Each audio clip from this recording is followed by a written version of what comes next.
தலை, நம்ம ஏரியா அனிதால இருந்து ஆயா வரைக்கும் மெசேஜ் பண்ணிருக்கான் தலை. நீங்க கியூட்டா இருக்கீங்க.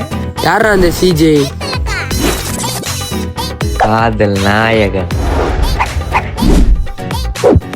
அவன் ஜாக்கோ பாய் இல்லை, ரகட் பாயும் இல்லை, அவன் ஒரு பிளே பாய். என்னை இந்த பிரச்சனையிலிருந்து காப்பாற்றுவாங்க நம்புற ஒரே ஆள் அவங்க தான். இந்த பொண்ணுங்கெல்லாம் செக்ஸ் டாய் மாதிரி விளையாடுற வரைக்கும் விளையாடிட்டு தூக்கி போட்டுருணும். அந்த மாதிரி நிறைய தூக்கி போட்டிருக்கேன்.